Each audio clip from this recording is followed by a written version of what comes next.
Okay, good morning, good afternoon, good evening, wherever you are in this these challenging times. We're here with Antonio Argu elles and Simon Dominguez, and I'll hand it over to immediately to Antonio. Good morning, buenos días, buenas noches, buenas tardes. And as they say every Saturday night, it is directly from Mexico City and California. Well, it's a pleasure to be here with two very good friends of mine, and just one that I just met, Chris and Steven, who, as I always say, he's the godfather of open water swimming, and Mr. President, Simon, he's the president of the South End Rowing Club.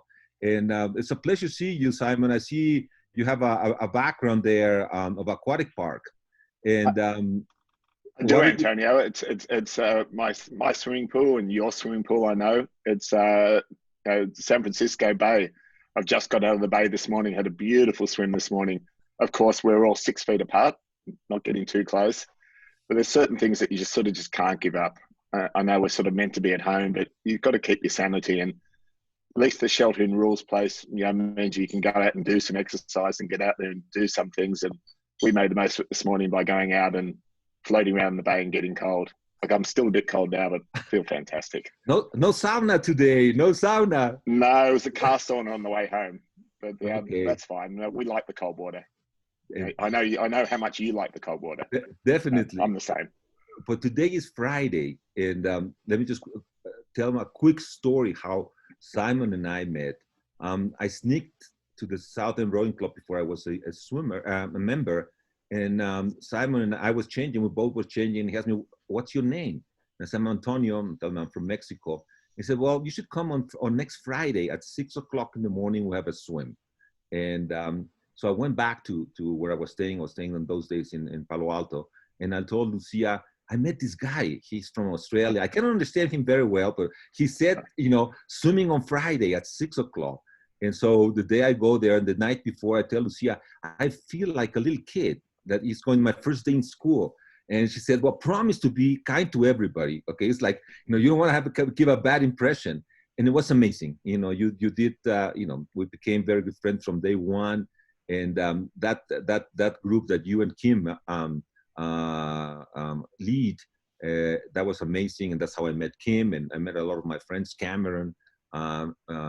Well, I was impressed, Antonio, straight away, because I meet a lot of people, and a lot of people say, yeah, we're going to come down and swim with you on a Friday morning, but you followed through.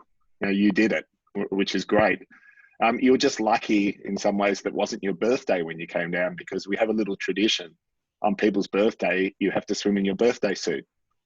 And it's quite funny sometimes when there's 15 or 20 people all standing naked on the beach, about to jump in the water and swim. So, if it was your birthday, we would have had a birthday suit swim for you. But we know when your birthday is. Unfortunately, we've just missed your past birthday. Happy birthday again. But we'll do it again next year. Thank you very much. Simon, one of the things I would like to talk with you is, how do you get, being from Australia, having been a skier, how did you end up swimming in cold water? I know, Aussies like Mexicans do not like cold water. How was that progression from skiing and other sports into swimming? Yeah, that's an interesting question. So I did a lot of sport when I was back in Australia. I played rugby. I was a skier. I was actually a windsurfing instructor at one stage, but I was always a swimmer. Did a lot of ocean swimming. Did a lot of surf club swimming. I was a member of the North Bondi Surf Club. So wasn't really used to cold water, did a lot of warm water swimming. And I remember I joined a club in Sydney called the Bondi Icebergs. And everyone goes, wow, you're tough. You're a member of the icebergs. The water must be really cold. And the water's not really cold. Well, I think the coldest it gets down to is about 60 degrees. And when it gets to 60 degrees, everyone freaks out. And I remember one day swimming and the water got to 58, I think. And I swam without goggles, and I got out and I said to my friend, I think I have ice on my eyeballs. My eyes are so cold, I think they've iced over. So when I came to San Francisco and someone said, do you want to swim in the bay? I went, I'm not sure if that's a wise idea, but I'm not very smart. So I did it. And I thought, this is fantastic. This is really fun. And I sort of, fell into a bad crowd of good people who like to swim in open water. You know, it wasn't long before I had contact with Steve, and you know, saw some of the things he was doing, and thought I really like this group of people that swim in cold water. I met someone who had swum the English Channel, and I said, I've always admired people that do these long swims. You know, the English Channel is a benchmark that I don't think I'll ever be able to reach, but I would love to do it. And she said, well, I've seen you swim. You're a better swimmer than me. There's no reason why you can't do it. And all of a sudden, I had myself an English Channel swim booked. You know, I had to become a little bit more serious about open water cold swimming, and you know, that was the start of it all. So I sort of feel really lucky I fell into this sport. I love it. I'm still very heavily involved in it, and you know, the South End Rowing Club just happened to come around at the perfect time for me. One of the stories that I remember when we first met is that you know, let's just keep a little background. We won't give all the details, but the most important thing when you are we can't talk about the tequila. No, well, that's a night to remember. That's a night to remember. Okay. No, but one of the traditions at the Southern Rowing Club is that after you finish swimming, you go to the sauna. And so the talk in the sauna, it's amazing because, you know, you don't. That's why I love the Southern Rowing Club. There's no rules. The only rule is having no rules. And so in the sauna, you can drink tequila. Tequila wasn't the first. It was whiskey and beer. And then we introduced tequila. But one thing that I love is that in the sauna, everybody tells stories. I mean, what their biggest swims and what they're doing. And I was amazed by your Farallon story. Can you tell us a little bit more about, you know, why did you go to a shark-infested waters, and what happened to that swim? Yeah. Well, first of all, the water's not shark-infested; they're shark-inhabited. So you know, yeah. Sorry, yeah. That's like, yeah. So I swam the English Channel. I swam the length of Lake Tahoe. I'd started doing some longer swims, and my friend and your friend, our friend Kim Chambers said, I'm going to swim to the Farallones. And she said, can you train with me for that? And I said, sure, I'll train with you. And then it got to a stage where I said, well, if I'm going to train with you, let's do it together. Let's do a duo swim from the Golden Gate Bridge to the Farallon Islands. And that was all fine until we determined that the English Channel rules mean that you can't have anyone in the water with you for the first 3 hours. So we decided, well, that means we're sort of breaking the rules. And, you know, you're right, Southenders, we don't really like following rules very much, but we do very strictly adhere to the open water swimming rules. So we said, well, we can't really swim together, but there's no reason why we can't swim separately. So really the reason, you know, I swam the Farallones was it was a swim that hadn't been done before. You know, a few people had actually swum from the island into the mainland. And I thought, well, I'm from Australia. I'm meant to be a little bit different. Why not try and do it a different way that no one's done before? And that's why I decided that I'd attempt to try and swim from the Golden Gate Bridge to the Farallon Islands, a swim that I almost made. Wow. Got close. Yes. And you were also crew with Kim when she did the Farallon, weren't you? Yeah. So you know, my attempt to swim out was in mid-July, and 2 weeks later, Kim was meant to swim out as well, but she's a little bit smarter than me. You know, she decided that it was probably getting a little bit too sharky. You know, the reason my swim was called off at the end was because I was circled by a great white shark that started to show a little bit too much interest in me. I didn't realize at the time, but I had bad chafing on my neck and I was bleeding into the water, and that's what attracted the shark. So Kim thought, well, it's probably safer and smarter to be swimming from the island to the mainland rather than the other way. So 2 weeks later, I crewed for Kim on that swim. She got through, she finished it to become, you know, she's the first and only woman to have ever done that swim. And that was an amazing achievement. That was really fun to be part of that effort. In that swim, what was the crucial moment? Because we all have crucial moments in our swims. I mean, that's always the turning point. For Kim, I think the crucial moment was, I think it was about the 6 or 7 hour mark when she started being sick. So the feed that she had wasn't really agreeing with her, and she started, you know, every feed after that, she started vomiting and was not well. And yeah, at that stage, the swim could quite easily have been called off because she just wasn't well. But, you know, she's not the sort of person that will give up for, you know, because of things like that. You know, she's had a lot worse in her swims, and she put her head down and she was just able to keep going and finish the swim. Like, it was quite an amazing effort. And it was, you know, as I said, it was really great to be to be there and see it happen in person. Wow. Well, before we start talking, you had some pictures. Our audience, the ones who were lucky to go and to be able to go to California and go and swim at aquatic park. It's we love it and we know it. Can you just tell us a little bit about the South End Rowing Club and aquatic park, and what do we do there when we're there? Because you are the president of the club. I am, and I sort of wonder sometimes, do I want to be a member of a club that will have me as president? But I do. And I was lucky enough when I joined the club that they asked me if I wanted to be the swim commissioner, which is sort of like the captain of swimming, and I took on that position. And then the president said, "Look, I'm retiring at the end of this year. Would you consider being president?" And I said, "Well, I consider it, but I'm not really in a position where I can do it right now." And then, boom, I was president. And I'm actually doing it's a 2-year term. I'm in my second 2-year term right now. And the South End Rowing Club is a really special community. It's a bit like our open water swimming community. Everyone looks after everyone else. So the South End Rowing Club, we're a swimming, handball, rowing, and running club. So 4 different sports. Swimming is definitely the sport that has the most participation. But it's a pretty eclectic bunch of people at the South End.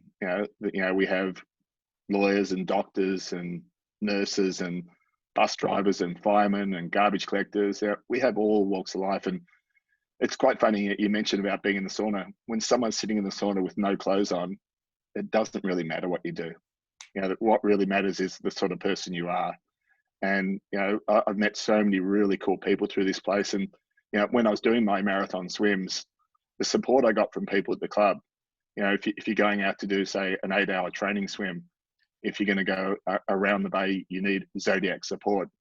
And, there's probably a list of about 5 or 10 people I can go to the South End and say, "Can you support me on a training swim like this?" And they will do it.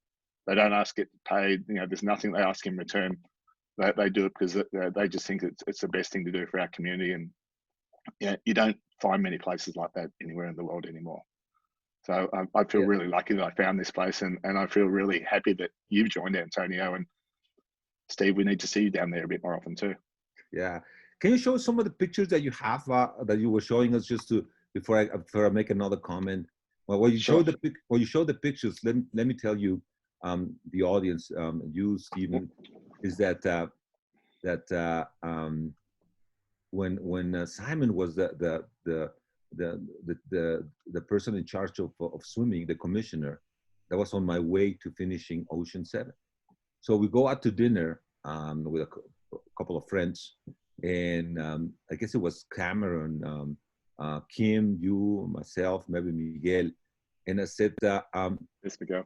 Yeah, that's Miguel. Miguel is it's a fixture in the South End Rowing Club, because as Simon was saying, Miguel will always row for you. He will always would kayak for you, and he doesn't never ask for anything. So I tell Simon, if I finish Ocean 7, can we have a party? He said, "What kind of party, Antonio?" Well, I said, "It has to be a very special party." And a little bit less similar like the one we had at the Olympic Club, Stephen. That's where the idea came from the South End Rowing Club. So, well, I want 3 things. I want mariachis, herradura blanco, and Corona beer. So that's what we're gonna have. And it was amazing. And I've obviously been to a lot of functions at the South End Rowing Club. It was number 1. It was the best night I've had at the club. We had this mariachi band, a traditional Mexican mariachi band, which was so amazing. And everyone was so excited about Antonio getting his Ocean 7. We have some world-class marathon swimmers at the South End.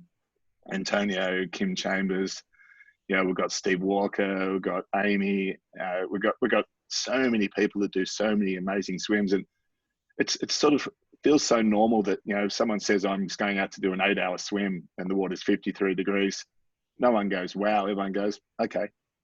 Like it's almost become normal, the things we do, which we know, the things we do are very abnormal. They're not normal, but the community breeds that sort of spirit and adventure. One of the things that I always tell people that, we are very proud of the South End Rowing Club is that we have 3 out of how many Ocean Sevens are there in the world right now, Stephen? Oh, I think 21 or 22.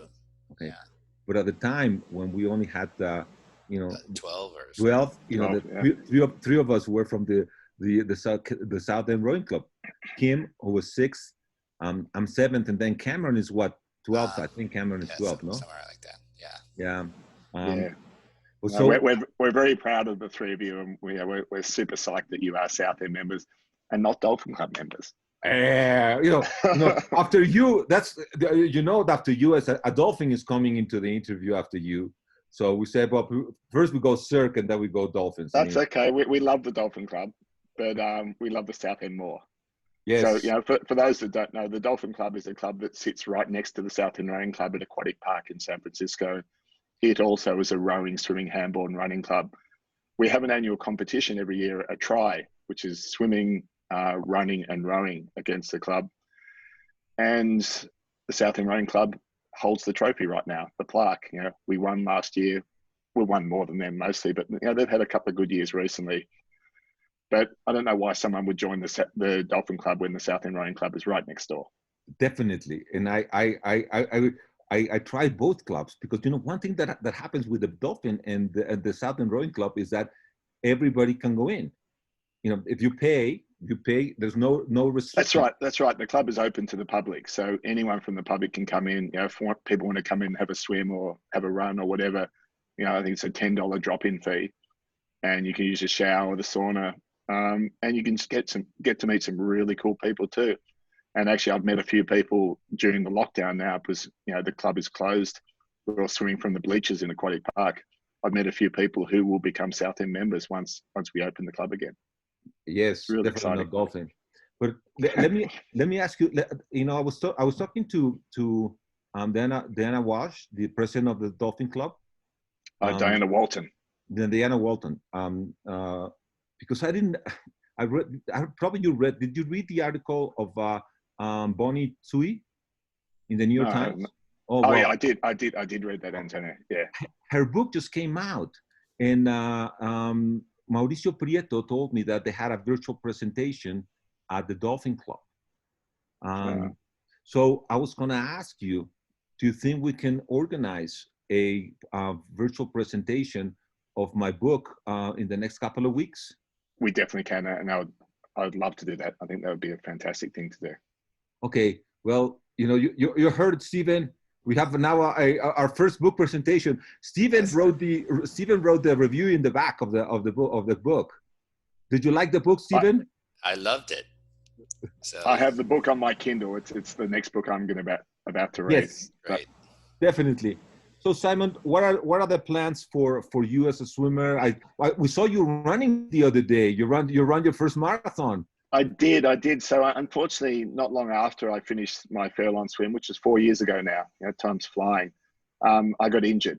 And I have I get these cramping issues that I haven't been able to resolve. And I've seen lots of doctors about it and sports medicine people. And I started getting a little bit upset and depressed about it. And I thought, well, why don't I try another sport?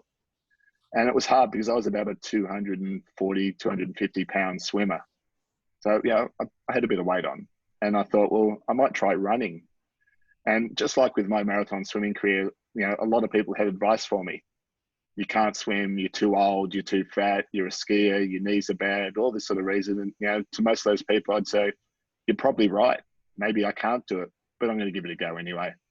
So 3 weeks ago, I did my first marathon, 26.4 miles. It's a bloody long way, like a long way, but it was fun. So, I don't know if I proved them wrong. Maybe I still can't become much of a runner, but I'm enjoying running right now. I'm doing a lot of bike riding. And, as soon as this shelter in place finishes, I hope to get back into doing a lot more swimming as well. So what was worse for you, doing the English Channel or running the marathon? I think swimming's harder. I find swimming harder. Like, the English Channel took me 13 hours. The marathon took me 5 hours. I find the long distance swims more taxing on the body. After my Fairlawn swim, I was in the water for almost 19 hours. It took me 3 weeks to recover from that swim.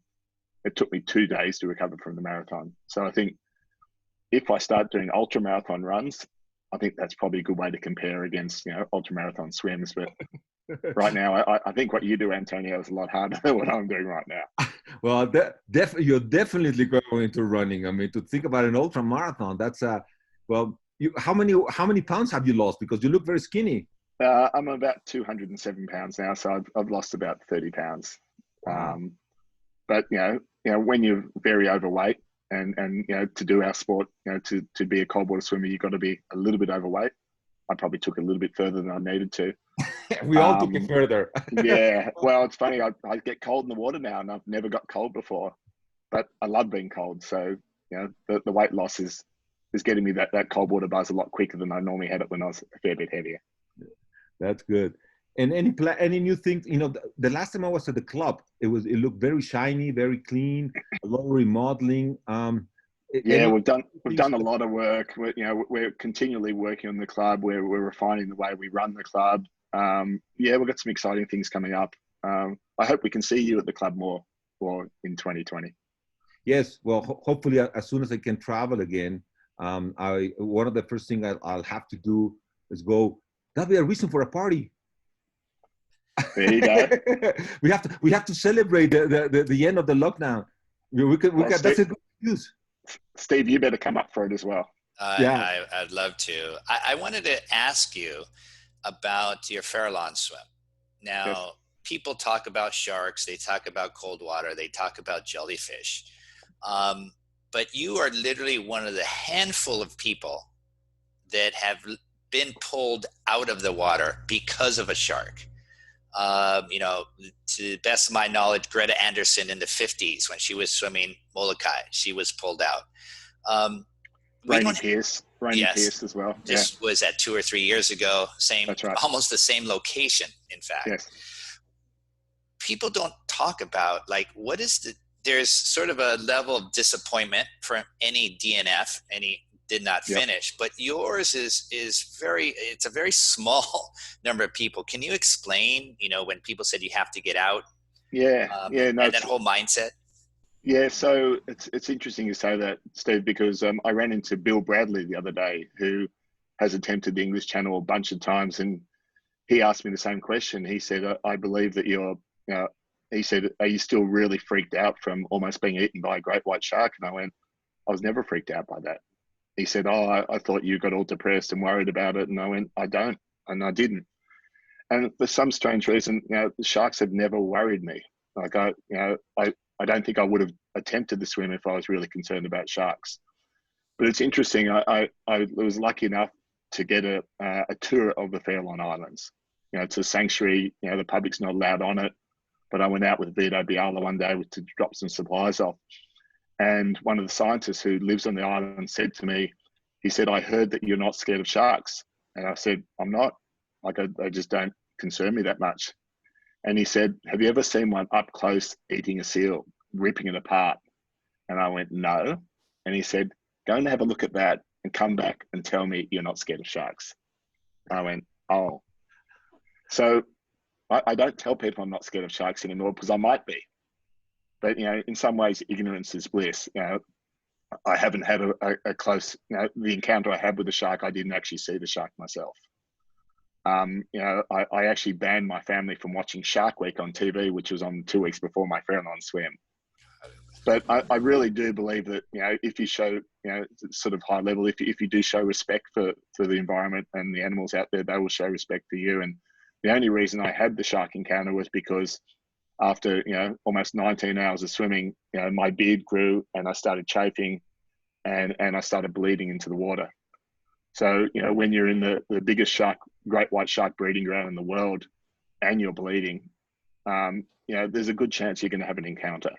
And I think if that hadn't happened, I don't think I would have seen a shark. And I was very lucky that my wife and daughter were on the boat because they spotted the shark. They spotted the fin. Everyone said, no, it's just, they're birds. It's not really fin. And it was a shark. I was also very lucky that it didn't happen at nighttime because we wouldn't have seen it then.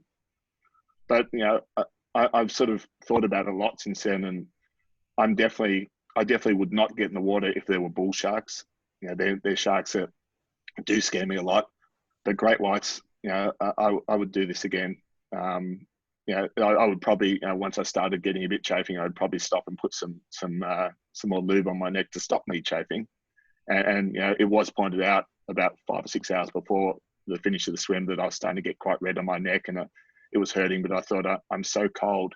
You know, the water was 52 or 53 degrees. I can't stop for a minute to, you know, to reapply lotion to my neck. How far were you from your finish at that point? To 28 and a half mile swim, I was at about the 25-mile mark. Oh, so I could see the island very clearly. You know, it was very depressing to stop.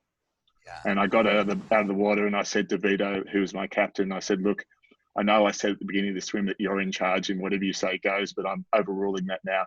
I'm going to get back in. You know, my view was that, you know, I want to get back in under 10 minutes, you know, finish the swim and, you know, have it counted as a proper swim. But when Vito said you can't get back in because you're bleeding, I didn't realize at that time. And as soon as he said that, I said, I understand, I'm not getting back in. But, you know, of course I was devastated, but I also quite like being alive. And I knew getting back in when I was bleeding, the shark was still there. The shark came back under the boat when they were hosing me off when I got out of the water. Getting back in the water would have been a very silly thing to do. Wow. Now, take us through. So you're swimming. You don't know you're bleeding. Your wife and your daughter have seen the shark. Vito's on the boat. Did he calmly tell you? Did he wait for a feeding stop? No, what was that mechanic? That was a funny situation, Steve, because it was actually my 16-year-old daughter at the time who spotted the shark, and she called out. And my wife had been sick all night crewing. You know, she was asleep downstairs. She came running upstairs, and the crew had been yelling at me for a while, but I was a bit waterlogged. I was a fair way from the boat. I couldn't really hear them. But as soon as my wife yelled out, "Simon, shark, you've got to come to the boat," of course, I swam straight over to the boat straight away. Oh, so, wow. You know, I got to the boat and she said, you have to get out of the water. There's a shark. And I said, where? I'd like to see it. And she goes, no, you don't understand. There's a shark there right now. And she reached in and pulled me out of the water with one arm. And as I said, I was about 250 pounds then. She's done a little bit of permanent damage to her elbow, but she saved my life. Wow. Wow. Well, thank you very much for sharing that. The untold story of a shark encounter. Yeah, and you know, I had a documentary crew on the boat who made a film about it called From the Golden Gate to the Farallones, which is on Vimeo. Okay. Unfortunately, they didn't get any footage of the shark. No problem.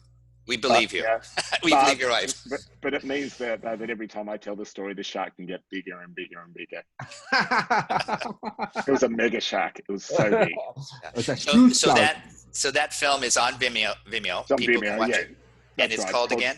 From the Golden Gate to the Farallones. Okay. Thank you. It's great. Yeah, made by some young filmmakers from Marin County. Yeah, it was a great experience having that documented. Thank you. Well, go ahead, it was great having you, Simon. You know, Mauricio just joined us.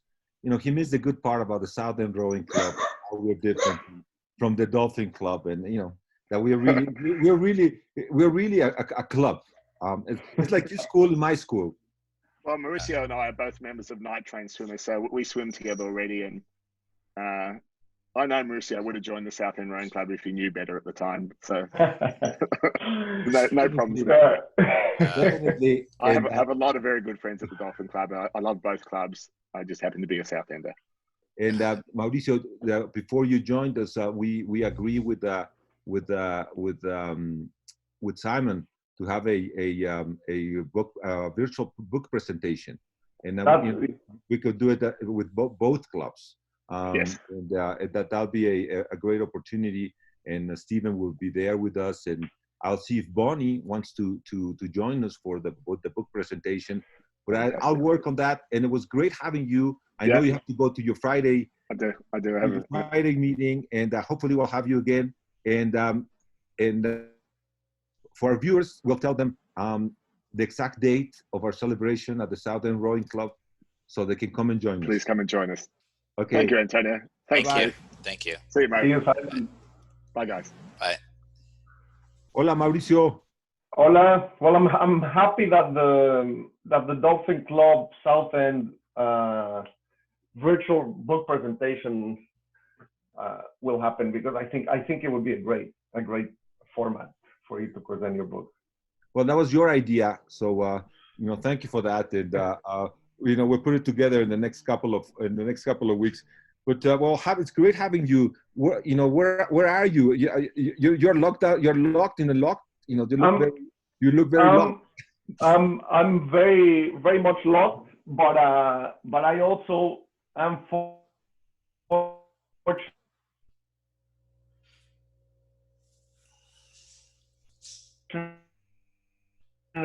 So I can serve whenever I want. I'm very nice to keep anybody. Steve and I wanted you to be in our program to talk about two things, which I think will be interesting for our viewers and people who are listening to us. The first one is, how did you become interested in open water swimming? Because that's how you and I met. Mauricio, got an email one day, Stephen, from this guy, Mauricio Prieto. And he tells me that he wants to get some advice about doing Gibraltar. And he goes on, and but he never tells me the truth. He never tells me that the number one thing he should have told me. He never told me that he was a Cal, that he had gone to Cal. So well, I had like after 3 weeks that I'm telling him things, this and that, I said, well, there's one thing I need to tell you. I went to Cal. I said, well, that's your problem. You went to a community college, so I won't take that against. Just for the people who aren't aware of the intense rivalry between Antonio's alma mater of Stanford University and Mauricio's at University of California, Berkeley. This is an intense rivalry, but it's very friendly and very respectful. So go ahead. I didn't know about the Cal connection. Go ahead, Mauricio. So tell us, how do you get involved? Did you get involved in open water swimming? Wait, I was gonna do something that I think should be interesting for you. Speaking of, do you see anything? 1 second. Do you see anything in the background? Yes. Congratulations. Okay. All right. That was a lucky moment. That is just special for Antonio, because anyway. So now am I back to normal? No, not yet. Yep. Not yet. We still see the University of California, Berkeley celebrating their national championship. Oh, that's stop share. Okay, got it. So I got into open water swimming pretty much as a result of moving from the Bay Area. I was living in the Bay Area from 1993 to 1999, and in 1999 I moved to Barcelona, and I was working very near the water, and I joined a swim club called Club Natación Barcelona, which is right in front of the ocean. It's right on the beachfront. So that's when I started swimming, and my job, my work, the offices were very close to the Club Natación Barcelona. So it made it extremely easy to swim in the ocean on a regular basis. I was going, my lunch break, I was swimming in the ocean. So that's how I got into open water swimming. So this was in 90, from 1999 onwards. Great. Had you done swimming before that point? I had done swimming, but all my swimming life has been completely recreational and amateur. So I had done swimming, but never on a competitive basis. The only, my wife was a swimmer, like a real swimmer, as opposed to me. I mean, she was a captain of the Princeton swim team. She's the president of Princeton swimming alumni. So she was a real swimmer. And actually, I got her to start swimming again, in swimming open water, because as many competitive pool swimmers, the last day of college swimming is the last day that they want to touch the water. So I convinced her to get back into swimming. Actually, when when I was planning on swimming Gibraltar, that's when I told her that it would be great if she joined this project. But actually, I actually wanted to first thank you for having me in this show, which I should have started with that. And when Antonio asked me to be here, I was like, I was kind of,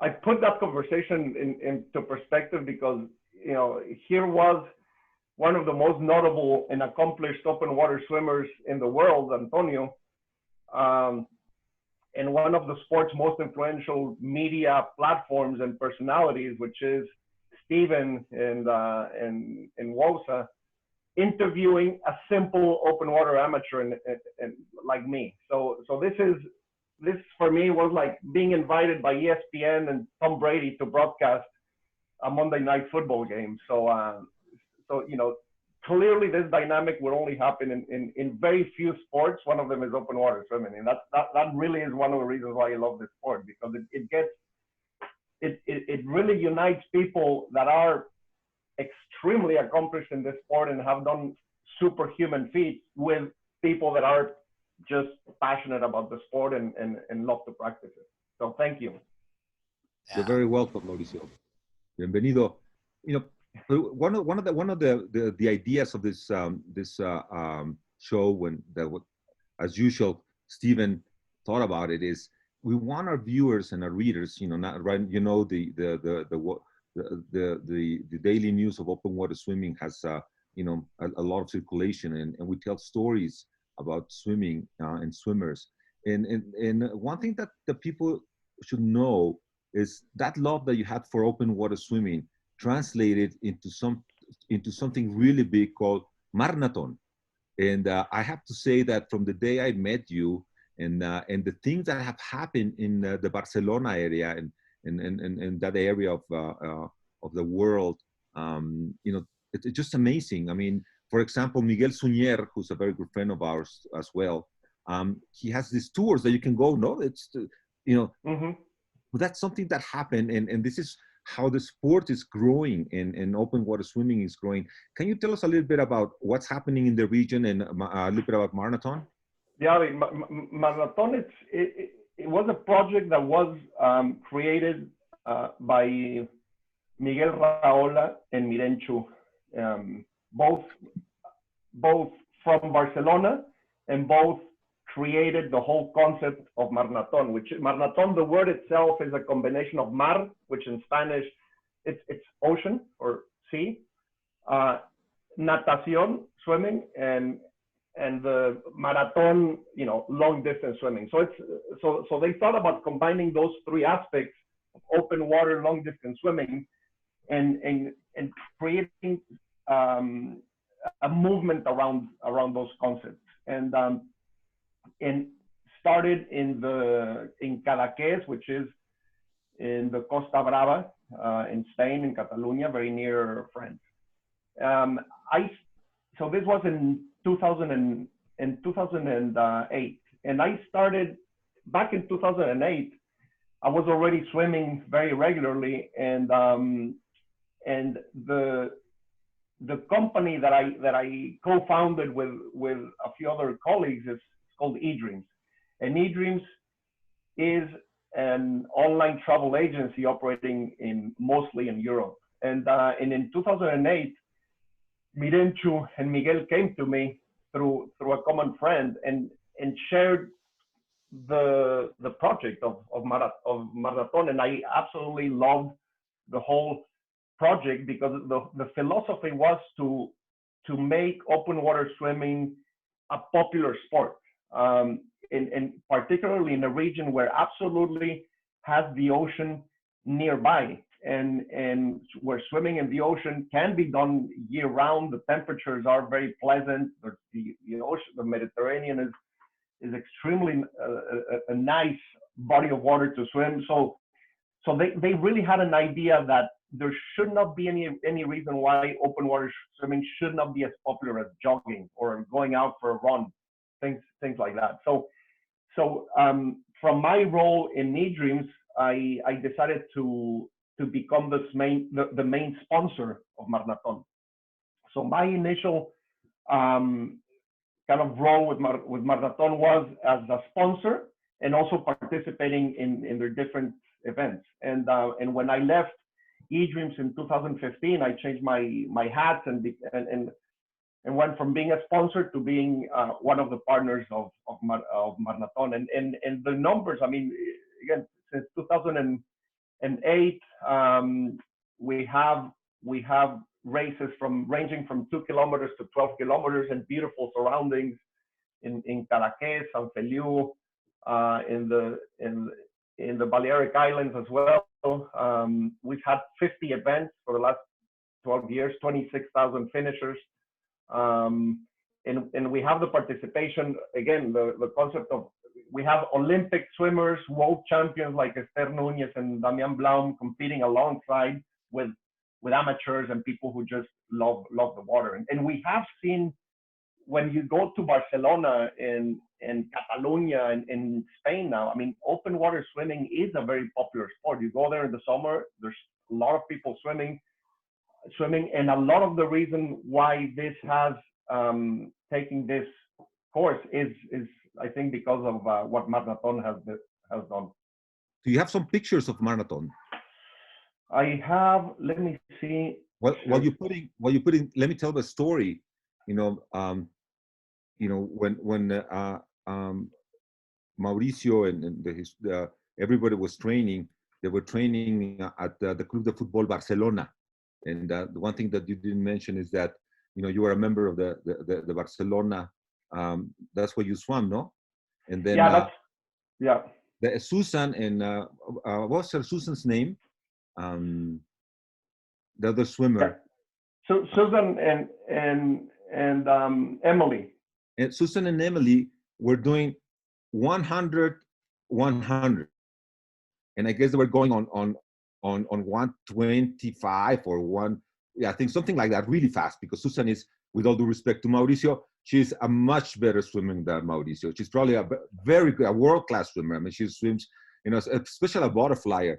So Mauricio, the comment in the club is, God, I mean, there's two crazy women just going around the pool. And Nadal was there at the time. Now, why don't you tell the story? What did Nadal say? Oh, yes. I mean, and that was when, do you see my screen or not? Yes. Okay. So that was when, because alongside the Gibraltar, which by the way,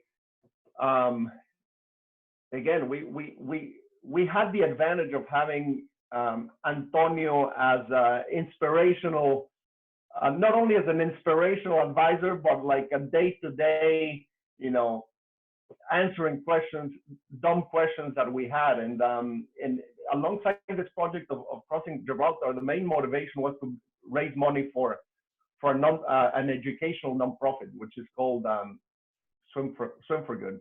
And this is also thanks to Stephen, which helped us a lot in getting to know this project to a wider audience. We were able to reach very notable sports personalities that were getting the word out about what we were trying to do, the money that we were trying to raise for this educational nonprofit. And we got like people like Rafa Nadal, other athletes, athletes like Carrie Ann Payne, Olympic swimmer, Pep Guardiola, former, Barca football team coach, and now coach in, I think, in England, I forgot what team, Pep Guardiola again. So we were able to get on board many people that helped us broadcast our message about trying to raise money to this nonprofit, and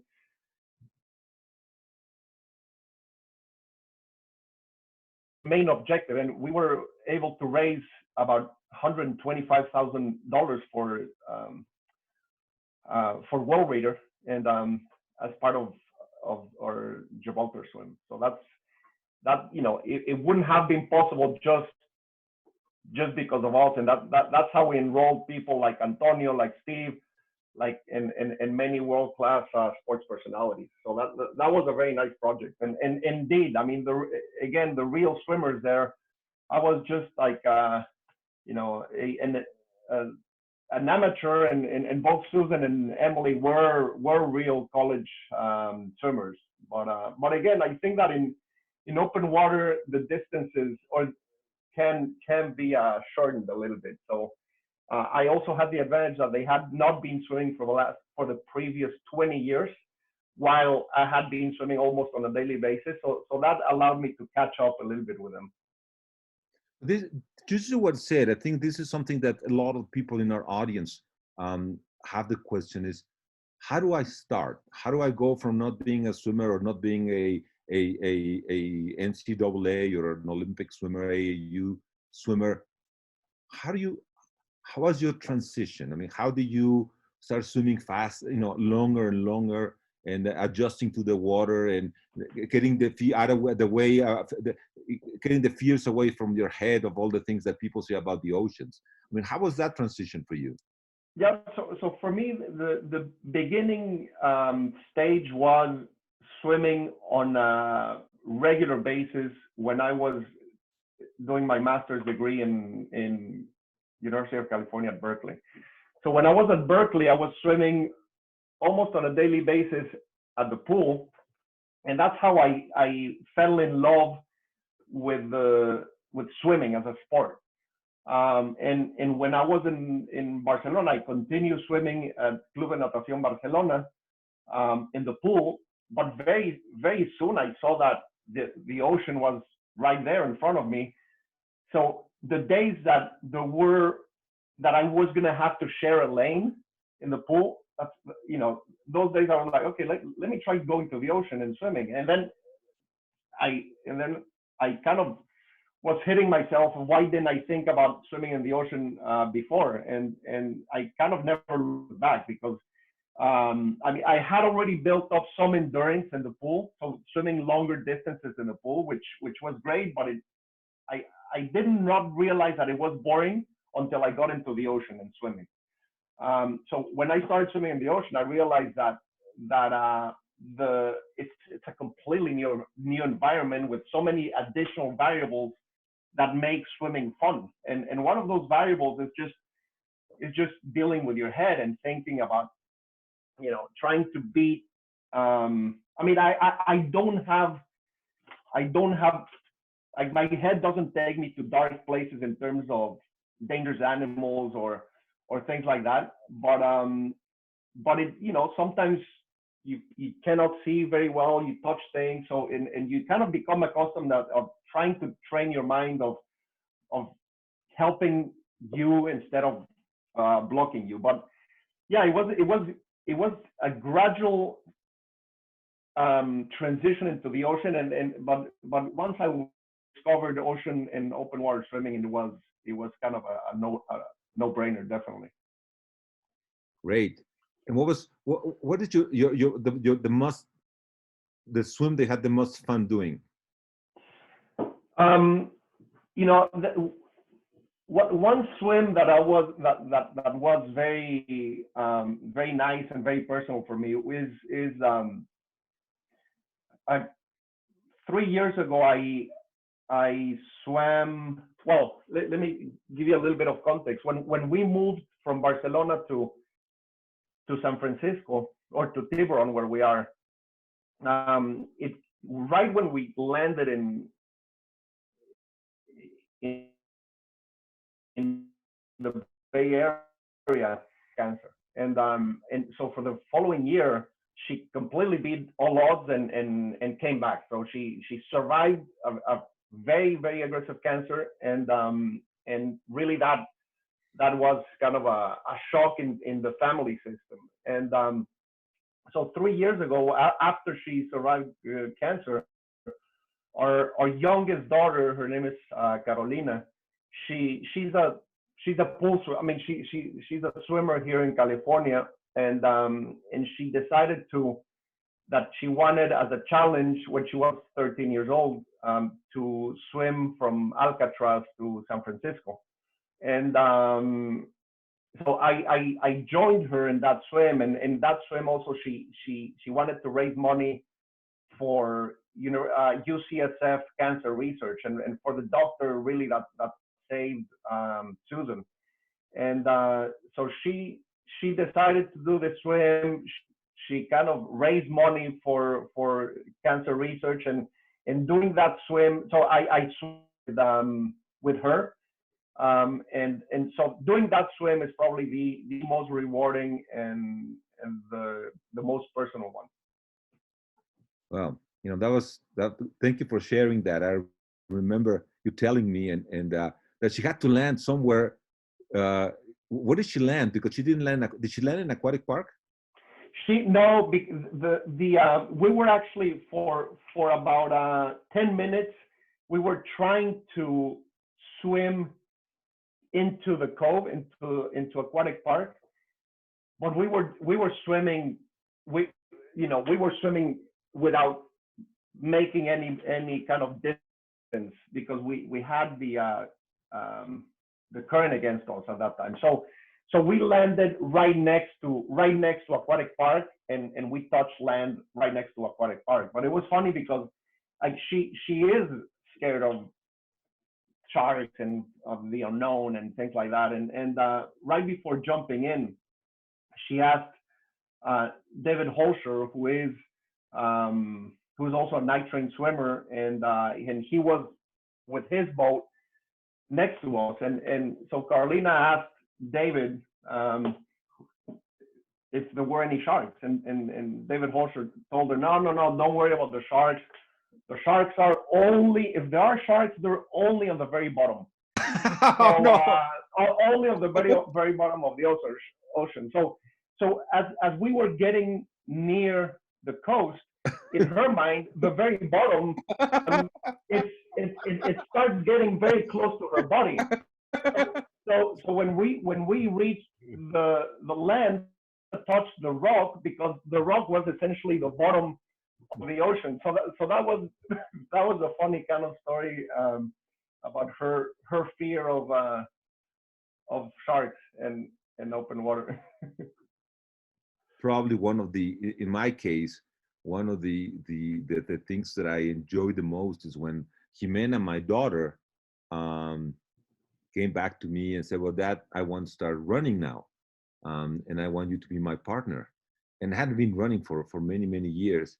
And I said, well, okay, I'll do that. And but one thing, you do the first kilometers, you do it by yourself. And I will join you at the half marathons.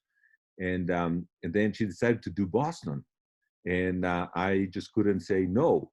So suddenly I'm running half of the Chicago Marathon with her. And that was painful. That was painful. And you know what, Mauricio? When I did the Chicago Marathon, I remember Susan, because when Susan was going through her sickness, I was deciding whether or not to do Ocean 7.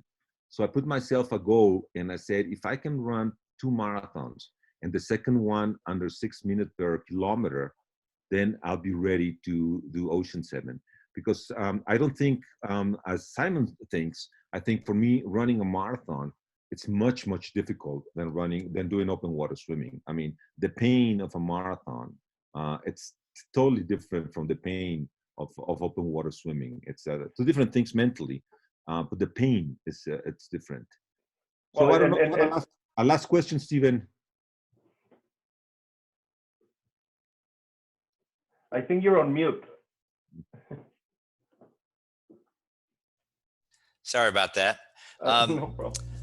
You're bicultural, bilingual, but Spain was hit very hard by this COVID-19 virus, and obviously same in the United States as around the world. But as we come out of this, do you see any differences between Spanish people going back into the water at Costa Brava and the Americans going back and gathering into the shoreline? Are we similar? Are there some cultural differences? What can you see going forward? Well, one stark difference is that Spaniards have not been able to leave their house. So there has been they've, it's impossible for them to swim for the last month or month and a half. So in terms of they might be jumping or running faster towards the ocean once they're let out of the house than people here in the United States, where we do have some possibilities of continuing to do somewhat of a normal life by, if it's close to home, being able to jump in the water or being able to go for a jog. So I think that there is a big difference in terms of the technical definition of lockdown, but I think that both, any open water swimming, anybody passionate about open water swimming will I think that we do take things for granted, right? And whether they are seeing people face to face, going on vacation, swimming, doing things that before could have been like business as usual. I think that we will see that, we will not take for granted that, and we will rejoice a lot more of those moments. So I do think that one of the positive things that will come out of this is really enjoying the things that we used to take for granted, and many times that is a simple 30-minute swim, or having a beer with a friend, some things like that. And clearly from a travel perspective, the first rebound will be local, like, local tourism and people doing more things locally. So I do think that, people that might have not been swimming regularly, now they're going to be forced to discover things that are within their reach. Oh, and wow. One of those things for people that are living near the coast, one of the clear things is going into the ocean and swimming on a regular basis, which is something that it has been a very, very important part of my life for the last, I don't know how many years, 25 years, and hopefully for the future. And I think that this is something that hopefully more people will discover. Thank you very much. Very, very profound observations. Thank you very much, Mauricio. Thank you very much, Stephen. And for our audience, next Friday, we will have two guests. One will be Hugo Rodriguez. Hugo Rodriguez is one of the few person in the world, and I don't think if he's the only one who has summited Mount Everest. And in one of his expeditions, he stayed at night on top of Mount Everest. He will tell us his story, but he's also a swimmer. He's done 2 times the English Channel. So it's a rare combination to have somebody who's done the 2 summits of 2 different sports. And then we also have Ibar Cisniega. Ibar is a Mexican pentathlete, probably one of our best athletes in our generation. He was he was bearer of the flag in the LA Olympics. He went, as I did, Stanford, and he was a swimmer before he was a pentathlete. But today he's the Secretary General of the Pan American Sports Organization. So we'll be able to talk about what's going on in the Olympic community in terms of the games, and some interesting insights of what's happening there. So next week we'll be at 8:30 and 9 o'clock Pacific Standard Time, and hopefully we'll have the audience with us. All right. Thank you very much, Mauricio and Antonio. Thank you. All right. Take care. Bye. Bye. Bye.